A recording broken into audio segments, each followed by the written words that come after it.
Assalamualaikum warahmatullahi wabarakatuh. Bismillahirrahmanirrahim.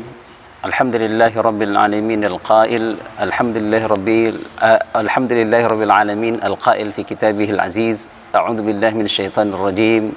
Ya ayyuhalladzina amanu kutiba alaikumus shiyamu kama kutiba alal ladzina min qablikum la'allakum tattaqun. Alhamdulillah wassalatu wassalamu ala sayyidil mursalin nabiyyina wa habibina Muhammadin wa ala alihi wa sahbihi wa man istanna bi sunnati ila yaumiddin.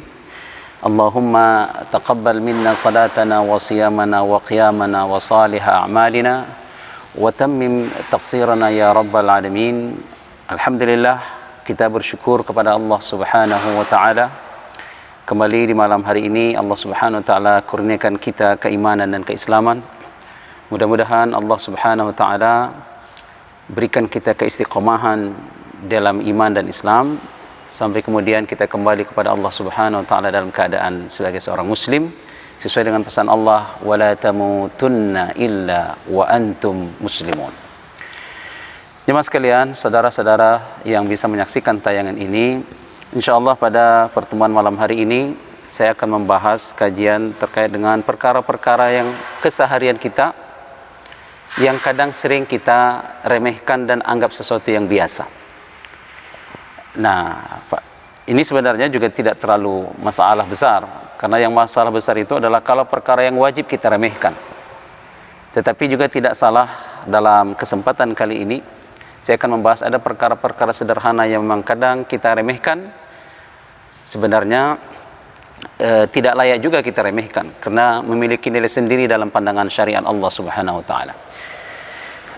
Yang pertama, kebiasaan keseharian yang kadang kita remehkan itu adalah, pertama misalnya ketika kita masuk rumah, bahkan rumah kita sendiri pun kadangkala ada hal yang kita lupakan, yaitu mengucapkan salam.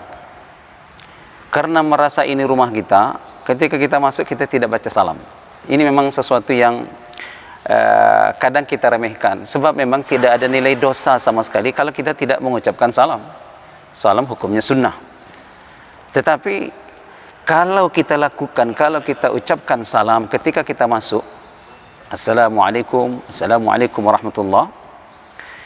Rasulullah sallallahu alaihi wasallam memberikan janji dalam hadis yang diriwayatkan dari Abi Umamah Al-Bahili radhiyallahu taala anhu.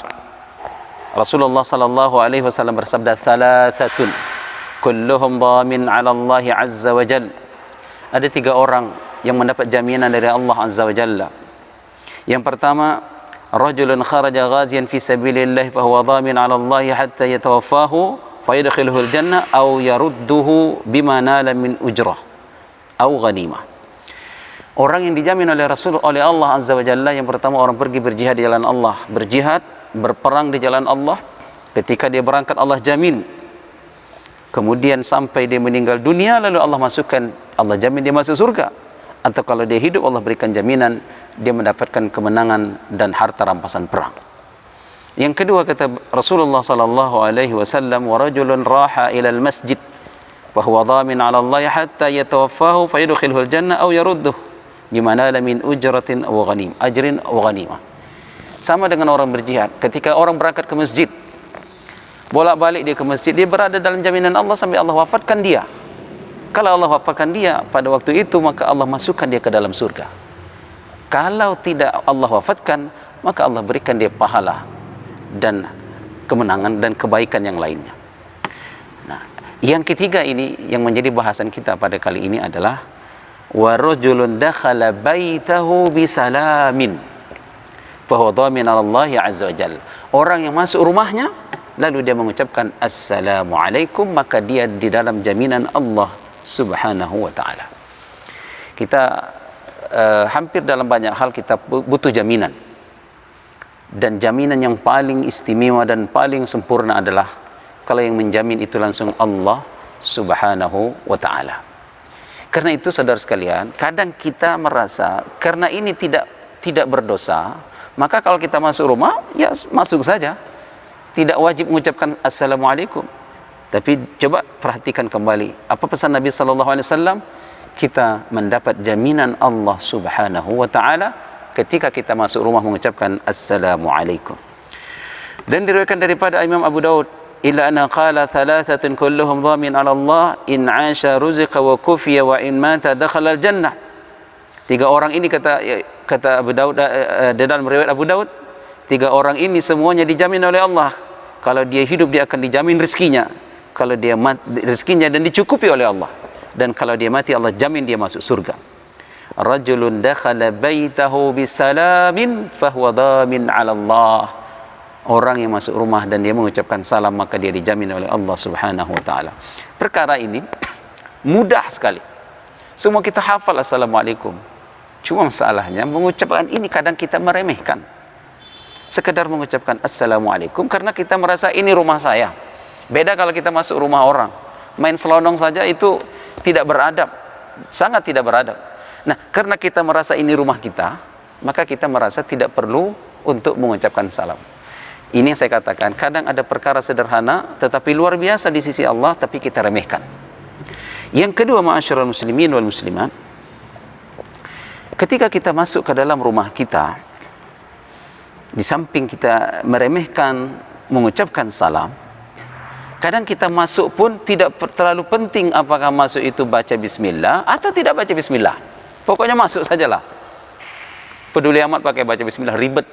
Nah, padahal Nabi sallallahu alaihi wasallam dari hadis Jabir bin Abdullah radhiyallahu anhuma, kata beliau, sami'tu Nabiy sallallahu alaihi wasallam yaqul, aku mendengarkan Rasulullah bersabda, idza dakhala ar-rajulu baitahu fa dzakara Allah ta'ala inda dukhulihi wa inda ta'amihi.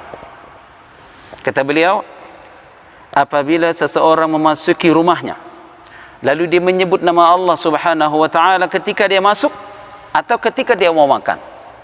Nah, sekali lagi, mau masuk atau mau makan. Qala asy-syaitan la li ashabihi. Maka syaitan merespon. Perbuatan ini direspon oleh syaitan. Nah, masalahnya kita enggak ngelihat syaitan yang ada di sekitaran kita karena ini makhluk gaib. Tetapi ini yang menyampaikan Nabi sallallahu alaihi wasallam wajib kita imani. Maka kata Rasulullah, syaitan lalu mengatakan kepada kawan-kawannya, gengnya waktu itu, apa kata syaitan itu? La mabita lakum wala asya. Kalian tidak bisa nginap di rumah ini dan tidak bisa makan malam di rumah ini.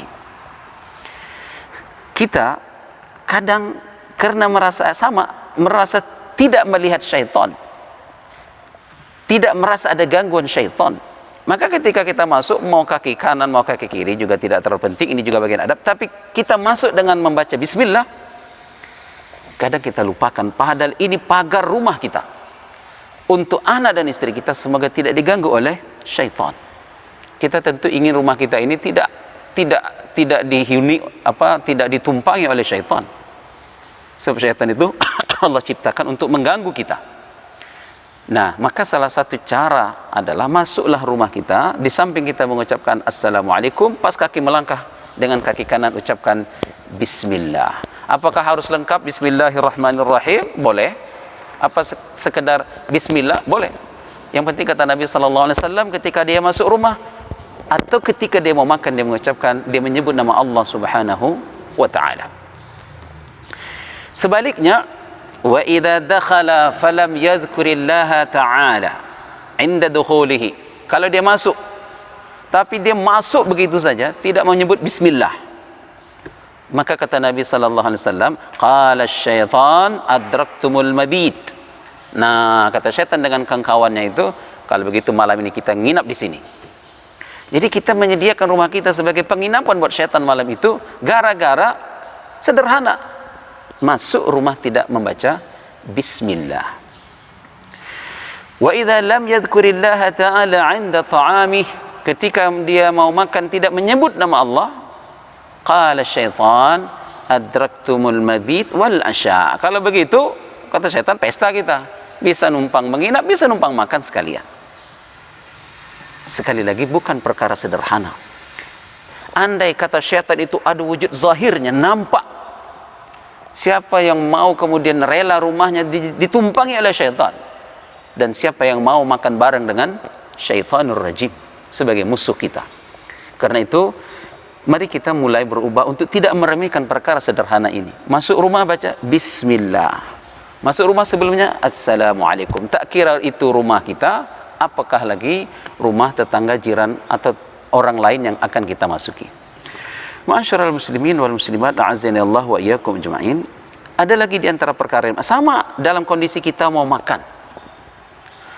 Kita kadang mau makan, apalagi kalau sudah lapar, ada yang ada di depan kita, hantam saja, lupa membaca bismillah. Kalau kita lupa, masih ada solusi di tengah.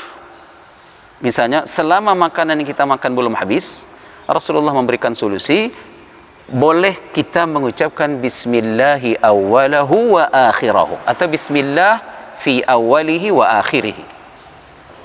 Maka syaitan akan memuntahkan semua yang sudah dia makan. Nah, ini kalau kita lupa baca bismillah di awal, belum habis, belum selesai kita makan, kita ingat kita belum baca bismillah, kita ucapkan bismillahi awwalahu wa akhirahu. Nah, saudaraku sekalian, coba lihat, Rasulullah sampai sedetil itu mengajarkan kepada umatnya, awali makan dengan baca bismillah. Kalau lupa tengah jalan, ingat di tengah jalan baru belum baca bismillah, maka bacalah bismillahi awwalahu wa akhirahu.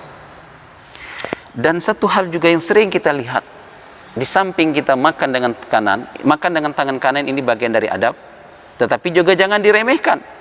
Karena Nabi SAW bersabda, "Idza akala ahadukum falyakul biyaminih." Jika kalian makanlah dengan tangan kanan. Wa idza syariba falyashrab biyaminih. Kalau minumlah dengan tangan kanan, kata beliau.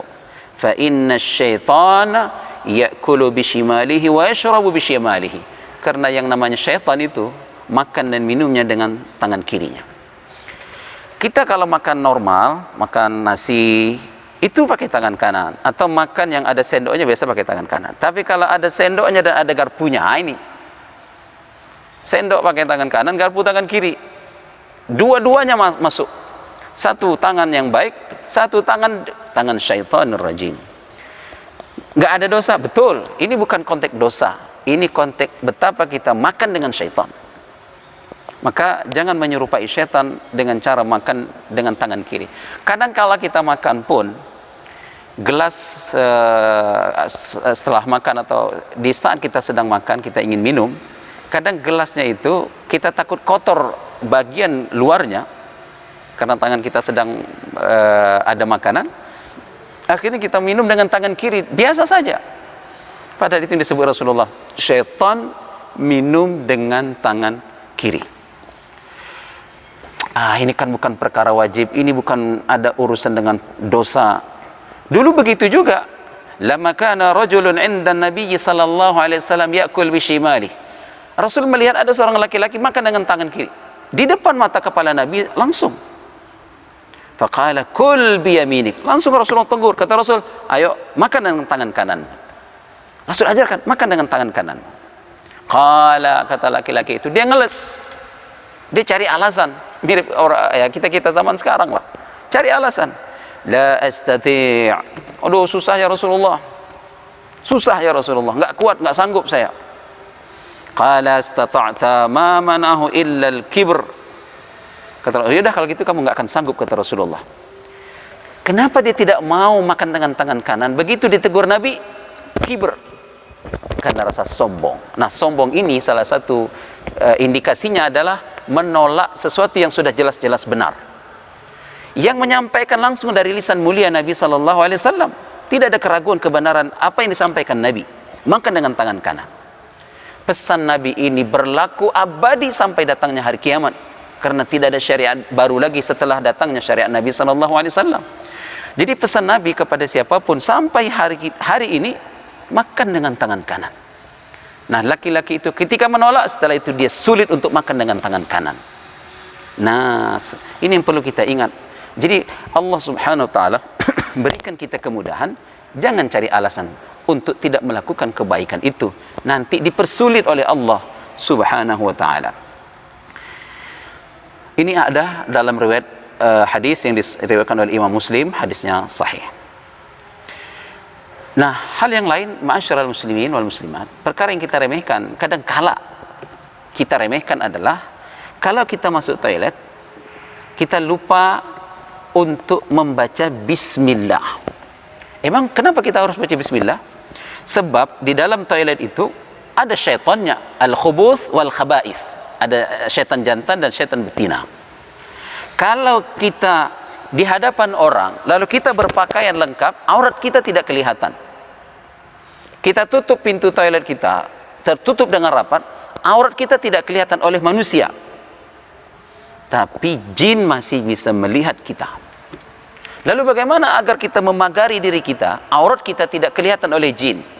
Nah, maka Rasulullah memberikan resep, kata beliau dalam hadis yang diriwayatkan oleh Imam At-Tirmidzi, hadis yang sahih. Satrun ma baina a'yunil jin wa awrati bani Adam idza dakhala ahaduhumul khala an yaqul bismillah. Nah, jadi kata Rasulullah, pembatas pandangan jin supaya jin tidak bisa melihat aurat manusia. Maka ketika kita mau masuk toilet itu, bacalah bismillah.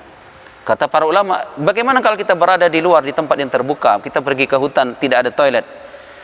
Ketika kita sudah mau siap-siap, di saat itu, ucapkan bismillah. Agar aurat kita tidak dilihat oleh makhluk zahir, juga tidak bisa dilihat oleh makhluk gaib.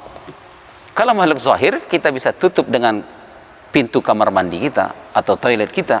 Tapi kalau dan makhluk gaib, kita tutup dengan cara membaca bismillah di awal kita mau masuk toilet. Sederhana memang, tapi kadang-kala sebagian itu melupakan atau tidak tahu bahwa ada anjuran untuk membaca bismillah ketika masuk toilet. Kemudian ma'asyiral muslimin rahimani wa rahimakumullah, perkara yang agak kurang diperhatikan yang lainnya adalah setiap kita keluar rumah, jangan lupa untuk membaca bismillahi tawakkaltu ala Allah wala hawla wala quwwata illa billah. Saya sampaikan ini karena ini semua kita hampir semuanya hafal. Bismillahi tawakkaltu ala Allah wala hawla wala quwwata illa billah. Saya yakin anak-anak kecil pun hafal bacaan ini. Nah, kenapa kita harus membaca ini setiap kita keluar rumah?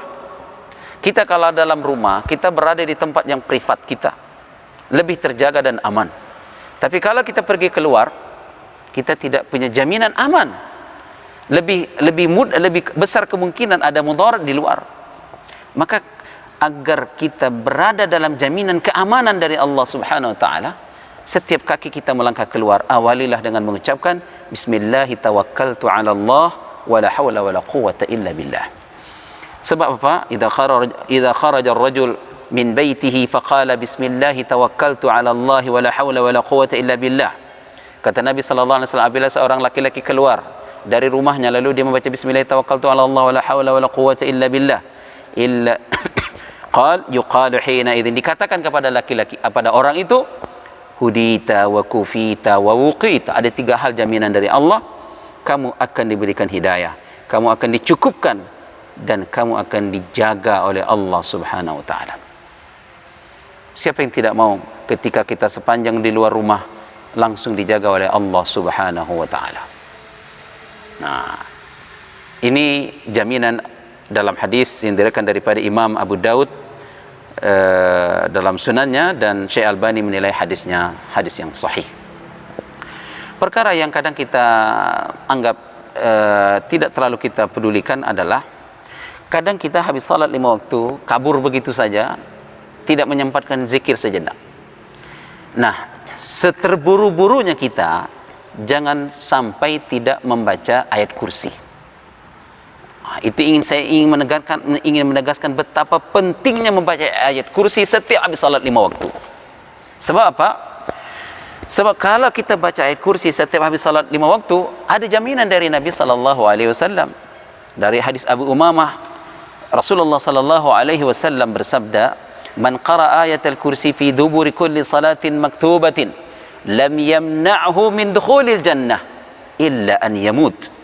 Hadis diriwayatkan oleh Imam At-Tabarani, Warruyani wa Ibn Sini dengan sanad yang jayyid. Apa kata Nabi sallallahu alaihi wasallam? Barang siapa setiap membaca ayat kursi setiap selesai salat wajib. Jadi cuma 5 kali sehari semalam.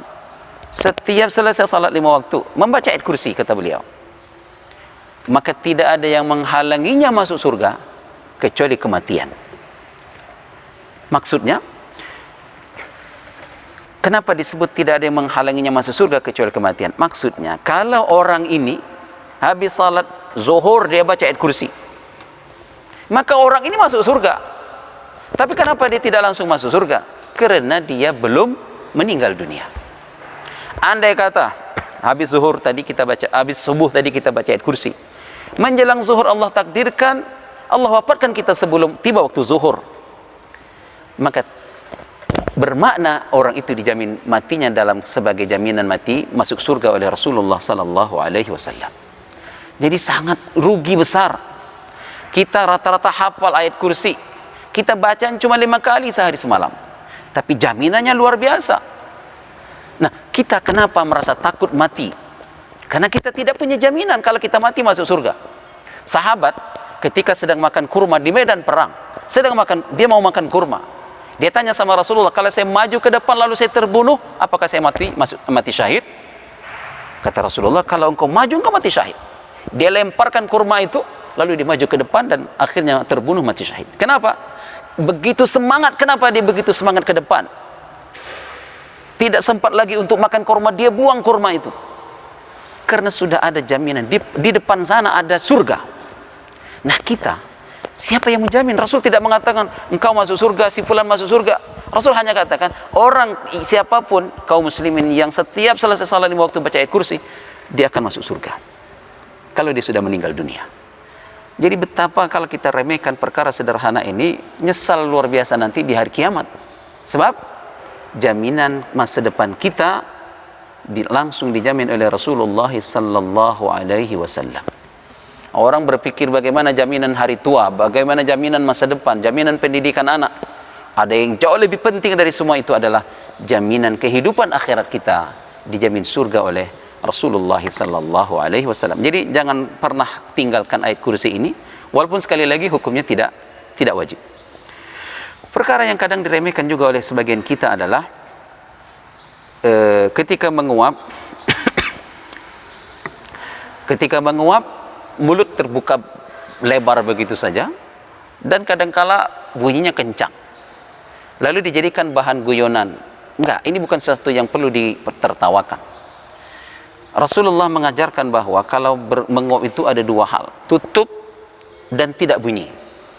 Tutup agar tidak masuk syaitan. Coba lihat, tidak masuk syaitan. Dan jangan berbunyi sebagai tuntunan Nabi sallallahu alaihi wasallam. Kata beliau, "Amat tata'u fa innama huwa minasyaitan falyaruddahu mastata'a fa idza qalaha dhahika minhu syaitan." Kalau kita biarkan terbuka, masuk syaitan. Kalau kita bunyi, ketawa syaitan. Jadi urusan nguap ini jangan lupa bahwa urusan nguap ada kaitannya dengan syaitan. Makanya kalau kita menguap, jangan bunyi supaya syaitan tidak ketawa, dan tutup mulut supaya syaitan tidak masuk. Nah, cara nutup mulutnya ini kajian para ulama tasawuf lah. Ya, sebagian ulama menganjurkan kalau menutup mulut, kalau tangan kanan begini, kalau tangan kiri begini. Ya, ini bagian dari adab tata cara menutup. Saudaraku sekalian, terakhir, sebenarnya banyak yang bisa kita sampaikan, tapi saya cukupkan yang terakhir. Kadangkala ada ungkapan ketika kita dapat sesuatu, tiba-tiba ada yang ngasih ketuk pintu, ngasih oleh-oleh, ngasih sesuatu sama kita. Kita tidak pernah minta, tidak pernah terbayangkan, tiba-tiba dia ngasih sama kita. Lalu kita dengan begitu mudahnya mengatakan ini rezeki anak soleh. Rezeki anak soleh. Pertanyaannya, siapa yang anak soleh? Dan siapa yang jamin kita itu soleh? Sebaiknya kalimat ini tidak kita pakai, karena mengesankan bahwa kita ini soleh. Padahal Allah subhanahu wa ta'ala mengatakan, "Fala tuzakku anfusakum." Jangan kalian tazkiyah, kalian puji diri kalian orang soleh. Jangan, kata Allah.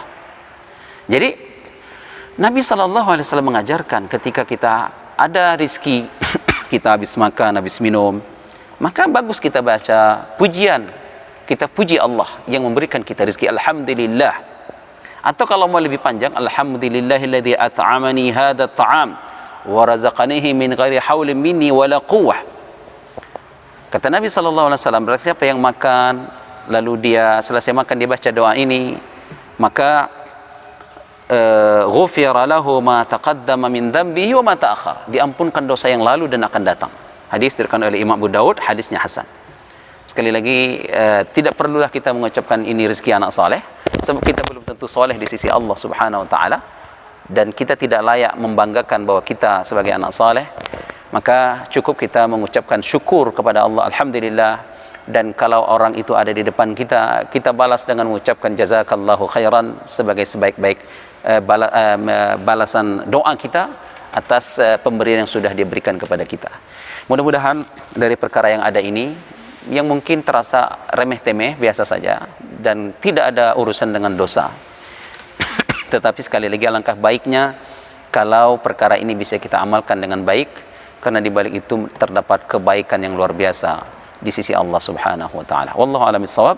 Subhanakallahumma wa bihamdika asyhadu an la ilaha illa anta astaghfiruka wa atubu ilaik. Wassalamualaikum warahmatullahi wabarakatuh.